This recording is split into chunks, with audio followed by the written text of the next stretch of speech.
দর্শক, আমন্ত্রণ জানাচ্ছি অনুষ্ঠানের বাকি অংশ দেখার জন্য। আমরা আজকে কথা বলছি এম এ হাকিম, তিনি সিইও ঢাকা কম লিমিটেডের। তো যে বিষয়টি বলছিলাম যে অবকাঠামোর দিকগুলো নিয়ে, যে আমরা ইতিমধ্যেই মেট্রো রেলের কিছু কাজ আমরা দেখতে পাচ্ছি, কিংবা ঢাকা চট্টগ্রাম হাইওয়ের 4 লেনেরটা খুবই ধীর গতিতে এগোচ্ছে, এরকম একটা চিত্র আমরা সবসময় দেখি। পাশাপাশি পদ্মা সেতুর মতো একটা বড় স্থাপনা, সেটিও কিন্তু চলছে। তো এর বাইরে এগুলোকে আরও অন্য কাজগুলো কিভাবে উঠিয়ে আনা যায়, আবার এই কাজগুলোর গতিশীলতা আনার জন্য কি করা যায়? আমি একটু ইন্টারনেটের দিকে দাদা বলি, সেটা হচ্ছে কি আমাদের ইনফ্রাস্ট্রাকচার নিয়ে আমরা বলছি, সুপার হাইওয়ের কথা যদি চিন্তা করি, সেদিকেও কিন্তু আসলে গভর্নমেন্টের নজর দিতে হবে। মেট্রো রেলের কথা যেটা বলছেন, কিংবা পদ্মা সেতুর কথা যেটা বলছেন, এই ইনফ্রাস্ট্রাকচার রোডস অ্যান্ড হাইওয়ে তো গভর্নমেন্টের, এটা প্রাইভেট সেক্টর থেকে করতেই সম্ভব না। গভর্নমেন্ট থেকেই ইনিশিয়েটিভ নিয়ে এটা করতে হবে।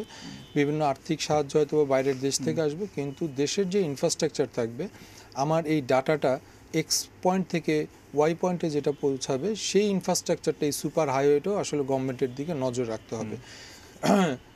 প্রাইভেট সেক্টর থেকে এখন বর্তমানে দুটো কোম্পানি এই ন্যাশনাল ইনফ্রাস্ট্রাকচার, টেলিকমিউনিকেশন ইনফ্রাস্ট্রাকচারটা মেনটেন করছে, এবং প্রাইভেট সেক্টর থেকেই 100% বিল্ড করা হয়েছে।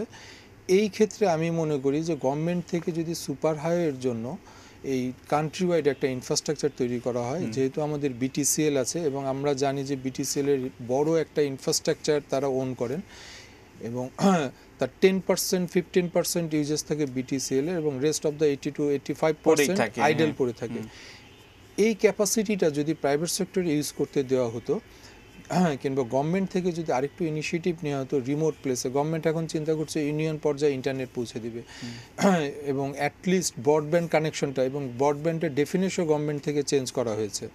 তো এই সুপার হাইয়ের কানেক্টিভিটিটা এস্টাবলিশমেন্টটা যদি গভর্নমেন্ট ইনিশিয়েটিভ নেয়, যেই ক্ষেত্রে গভর্নমেন্টের আসলে কোনো ধরনের ইনভেস্টমেন্ট কিংবা কোনো ধরনের ডিজিটাল বাংলাদেশ গভর্নমেন্ট বলছে, বাট কোনো ধরনের ইনফ্রাস্ট্রাকচার নিয়ে তারা চিন্তা করছেন না। তা আমি ব্যক্তিগতভাবে মনে করি সুপার পদ্মা সেতুর মতন, মেট্রো রেলের মতন সুপার হাইওয়েরও গভর্নমেন্টের একটু নজর দিতে হবে। এই সুপার হাইওয়ের পলিসি নিয়ে কিন্তু নানান ধরনের কথা পরিষ্কার শোনা যায়। সেমনটা কেউ কেউ বলছেন যে কোনো কাজ হচ্ছে না, আবার কেউ কেউ বলছেন যে ভাবতে হবে বা এখনই ভাবনার সময়। মানে এই বিষয়টি একটু পরিষ্কার করে বলা যায় কিনা? সুপার হাইওয়ের ক্ষেত্রে এখনই আসলে এটা ভাবতে হবে, কারণ এটা 2015 সাল। আমরা যদি গত 10 বছর বা 8 বছর আগেও তাকিয়ে দেখি, ইন্টারনেটের গ্রাহক কিংবা ইন্টারনেটের সাথে কানেক্টেড থাকতেন কতজন গ্রাহক, অথচ আজকে পর্যন্ত ইন্টারনেটে প্রায় 4 থেকে 4.5 কোটি গ্রাহক ইন্টারনেটের সাথে সংযুক্ত আছেন। এবং আমরা আশা করছি, গভর্নমেন্ট আশা করছেন যে 2021 সালের মধ্যে পুরো দেশ ইন্টারনেটের সাথে কানেক্টেড হবে, প্রতিটা দেশের জনগণ ইন্টারনেটের ফ্যাসিলিটিটা পাবেন এবং এনজয় করবেন। তো এত সংখ্যক জনগণ যখন ইন্টারনেটের হাইওয়েতে ওনারা রাইড করবেন, তার জন্য গভর্নমেন্টের একটা ইনফ্রাস্ট্রাকচার দরকার, একটা রেডিনেসের দরকার আছে। সেই ক্ষেত্রে কিন্তু গভর্নমেন্টের আসলে খুব একটা, আমি বলবো যে 0% ইনভেস্টমেন্ট।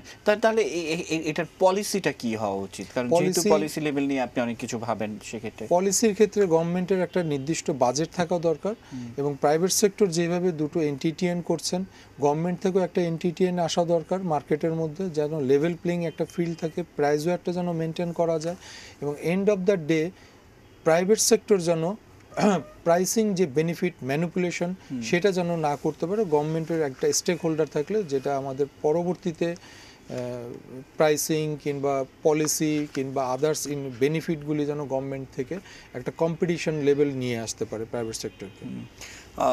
এই সুপার হাইওয়ে যদি আমরা করতে পারি বা সরকার যদি করে ফেলতে পারে, তাহলে প্রান্তিক পর্যায়ের মানুষ, মানে ঘরে বসে আয় করার যে সুযোগের কথা আমরা প্রায়শই শুনি, কিংবা আউটসোর্সিংয়ের মাধ্যমে নানানভাবে নানান কাজ ইন্টারন্যাশনালি বাংলাদেশের প্রান্তিক অঞ্চলের মানুষ করছে, তো সেটার ক্ষেত্রে কি ধরনের পরিবর্তন করবে? সেটার ক্ষেত্রে আমূল পরিবর্তন হবে। এখন আমাদের দেশে ফ্রিল্যান্সার যারা কাজ করছেন, এখানে দুটো জিনিস এনশিওর করতে হবে। একটা হচ্ছে কি আপনার বৈদেশিক মুদ্রাটা আমরা যেভাবে এখন বাংলাদেশে নিয়ে আসা হচ্ছে, সেটা একটু এনশিওর করতে হবে, এবং rest of the thing connectivity reliability যখন থাকবে, তখন দেশের রিমোট প্লেসের যে কোনো একজন ফ্রিল্যান্সার সে বাসার মধ্যে থেকে বসেই যে কোনো ধরনের ডাটা এন্ট্রি কিংবা ওয়েবের কাজ কিংবা ইমেজ প্রসেসিংয়ের কাজ ঘরে বসেই করতে পারবে। এবং রিসেন্টলি আপনার বাংলাদেশ থেকে যেটা পেওনিয়ার একটা অ্যাপ্লিকেশন তৈরি করেছে বাইরের ওয়্যার ট্রান্সফারগুলি যেন বাংলাদেশে বিশেষ করে ফ্রিল্যান্সারদের ইনকামটা যেন প্রপার ওয়েতে বাংলাদেশে হিট করতে পারে, সেই প্ল্যাটফর্মটা আরেকটু ডেভেলপমেন্ট করতে হবে। কিংবা ফ্রিল্যান্সার যারা আছেন ওনাদের পেপ্যালের মাধ্যমে কীভাবে ওয়্যার ট্রান্সফারটা কিংবা মানি ট্রানজ্যাকশনটা আরও স্মুথ করা যেতে পারে কিংবা কিছুটা ছাড় দেওয়া যেতে পারে, এটা এনশিওর করতে পারলে ফ্রিল্যান্সের মার্কেটটা আরও বড় হবে, অ্যাটলিস্ট 4 টাইমস আরও বড় হয়ে যাবে আশা করছি। মানে সেটিও জাতীয় জিডিপিতে অবশ্যই হবে অবদান এবং সেটি তো থাকে। এবং বারবারই কথা শোনা যায় যে ইন্টারনেটের দাম নিয়ে, আমরা যেই পরিমাণ ইন্টারনেট ব্যবহার করছি, যে স্পিডে ব্যবহার করছি, এর চাইতে বেশি স্পিডে বেশি পরিমাণ ইন্টারনেট ব্যবহার করতে চাইলে দামের কি পরিবর্তন বা দামের কি হেরফের, বা যেই দামে আমরা করছি সেটি আদৌ যৌক্তিক কিনা বা আরও কিভাবে কমানো যায়? আমরা প্রাইভেট সেক্টরে যারা আছি, আমি পার্সোনালি মনে করি ইন্টারনেটের দামের ক্ষেত্রে যতটুকু দাম কমানো হয়েছে এটা প্রাইভেট সেক্টর থেকেই কমানো হয়েছে। আপনি যদি দেখেন গভর্নমেন্টের প্রাইসিংগুলি, গভর্নমেন্ট থেকে আমি পার্সোনালি মনে করি কোনো ধরনের ইনিশিয়েটিভ নেওয়া হয়নি। সরকার হয়তোবা বলছে ইন্টারনেটের দাম কমাতে হবে, সরকারিভাবে দুটো কোম্পানি আপনার ইন্টারনেট সার্ভিস প্রোভাইড করছে, বিএসসিসিএল এবং বিটিসিএল।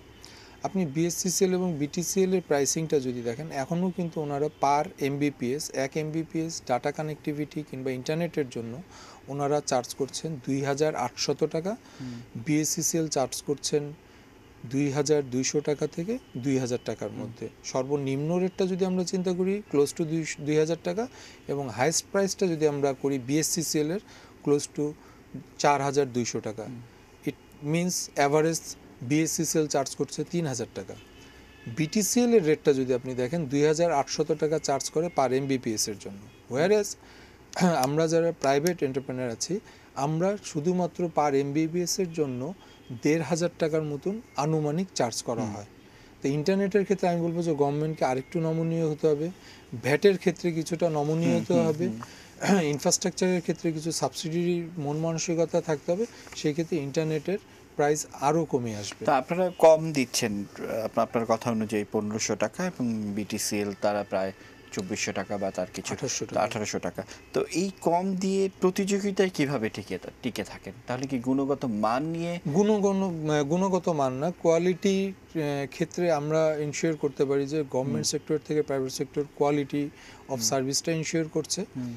সেই ক্ষেত্রে দেখা যাচ্ছে যে মোস্ট অফ দ্য গ্রাহক প্রাইভেট সেক্টরের কোনো আইএসপির গ্রাহক, বিটিসিএল এর গ্রাহক এবং প্রাইভেট সেক্টরের যদি গ্রাহক আপনি হিসাব করেন, আমি মনে করি যে 90 থেকে 95% গ্রাহক প্রাইভেট সেক্টর থেকে এই সার্ভিসটা এনজয় করছে।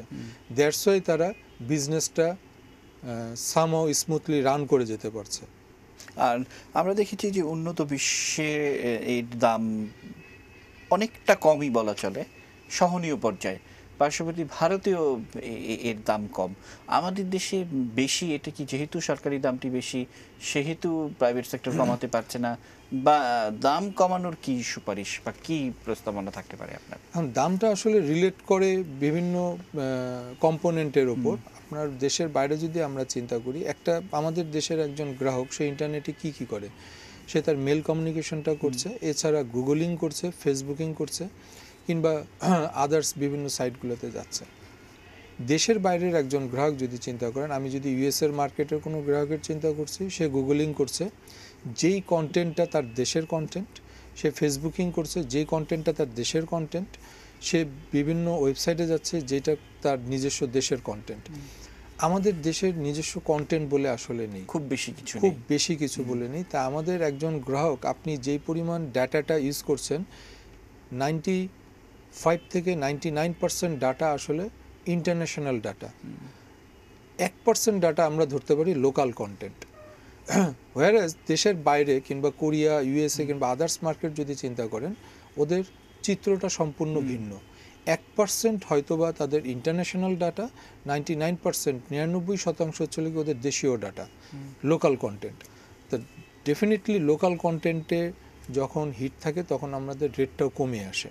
তা আমাদের দেশেও যখন কন্টেন্টটা খুব রিচ হবে, আমাদের ইন্টারন্যাশনাল এখন ক্যাপাসিটি, ব্যাকবোনের ক্যাপাসিটি যদি আমরা চিন্তা করি 80 জিবি, লোকাল কন্টেন্ট যখন বেড়ে আসবে, ইন্টারন্যাশনাল এই আইপি ট্রানজিটের ভলিউমটাও আস্তে আস্তে কমে আসবে। দ্যাট মিন্স আমার ক্যারিয়ারের পেমেন্টটাও কমে আসবে। তখন ডাউন স্ট্রিমে আমরাও আমাদের গ্রাহককে কম মূল্যে ইন্টারনেট সেবাটাও ইনশিওর করতে পারবো। আমি একটু অন্য প্রসঙ্গে একটু যেতে চাই, যে সাম্প্রতিক সময় বাংলাদেশ সরকার কৃত্রিম উপগ্রহ স্থাপন করা এবং সেটি কক্ষপথে পাঠানোর একটা ব্যাপার করছেন, এবং অনেকের মধ্যেই এটি নিয়ে খুব বেশি পরিষ্কার ধারণা নেই যে আদৌ সেটি হলে কি সুবিধা পাবে বাংলাদেশের এই টেলিকমিউনিকেশন সেক্টর বা এই আইসিটি সেক্টর, আদৌ কি কোনো সুবিধা পাবে? অবশ্যই সুবিধা পাবে। ইলেকট্রনিক মিডিয়ার কথা দিয়ে আমি আসি, যদি electronic media, ATN news, ATN Bangla, others যে ইলেকট্রনিক মিডিয়াগুলি আছে, আমরা সবাই কিন্তু কমিউনিকেশন করছি থ্রু স্যাটেলাইট। তা আমাকে এই মান্থলি যে ফিটা, সেটা কিন্তু আমাকে দেশের বাইরে পাঠিয়ে দিতে হচ্ছে। যখন আমাদের নিজস্ব স্যাটেলাইট থাকবে, তখন এটিএন নিউজ হয়তো বা বঙ্গবন্ধু স্যাটেলাইটের মাধ্যমে এই ব্রডকাস্টটা করবে। সেই ক্ষেত্রে দেশের টাকা দেশেই আমাদের থেকে যাচ্ছে। সেকেন্ড থিং হচ্ছে কোয়ালিটি অফ সার্ভিস। ডেফিনেটলি যে কোনো ইলেকট্রনিক মিডিয়া, লেটসে অ্যাপস্টার 7, অ্যাপস্টার 5-এর সাথে যখন কানেক্টেড থাকে, ওদের ফুটপ্রিন্ট কিন্তু বাংলাদেশে খুব যে স্ট্রং এটা আপনি বলতে পারবেন না। হোয়ারএজ এটা আমরা খুব আনডাউটেডলি বলতে পারি, বঙ্গবন্ধু স্যাটেলাইটের ফুটপ্রিন্ট বাংলাদেশের জন্য খুব স্ট্রং একটা ফুটপ্রিন্ট থাকবে। স্ট্রং ফুটপ্রিন্ট থাকার জন্য আমি কোয়ালিটি অফ সার্ভিসটাও আসলে এনশিওর করতে পারছি। তো কোয়ালিটি অফ সার্ভিস থেকেও আমরা আমাদের স্যাটেলাইটের একটা বেনিফিট পাচ্ছি।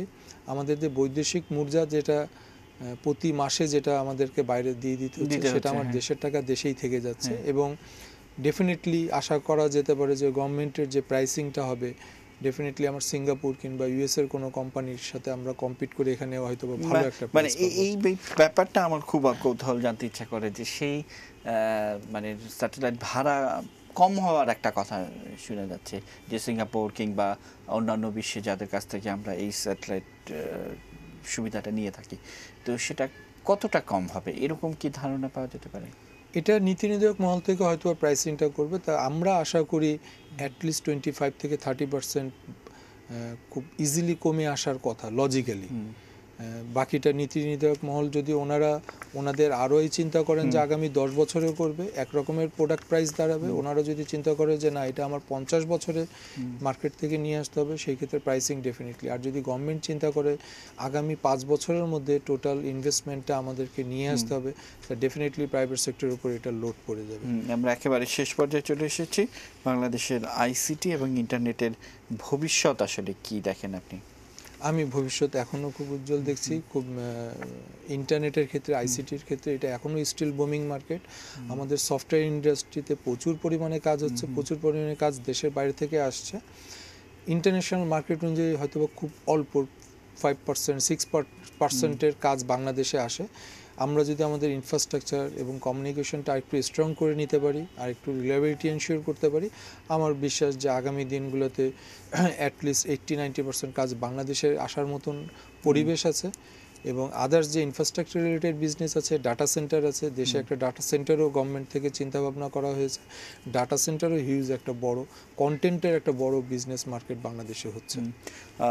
আমরা বহু মানুষ বাংলাদেশের, তারা মধ্যপ্রাচ্যে কাজ করে এবং বিভিন্ন দেশে শ্রমিক হিসেবে যারা কাজ করছে, তাদের একটা সময়ের পরে তারা কিন্তু বিনোদন খোঁজেন কিংবা দেশের বিভিন্ন জায়গায় যোগাযোগ করার চেষ্টা করেন এই ইন্টারনেটের মাধ্যমে।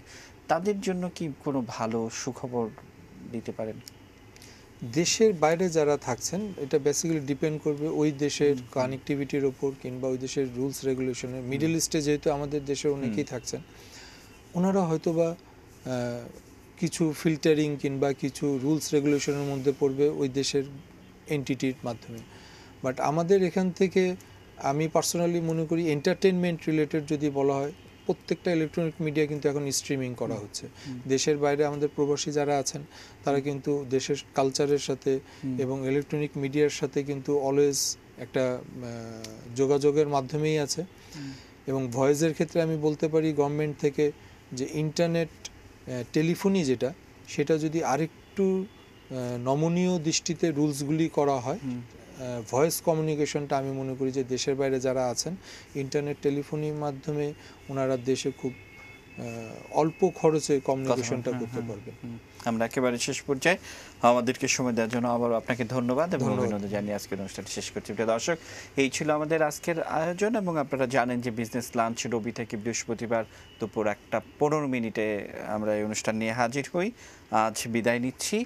যেতে যেতে আবারও আপনাদের মনে করিয়ে দিব, খবরের আপডেট পেতে চোখ রাখুন ATN নিউজের পর্দায়।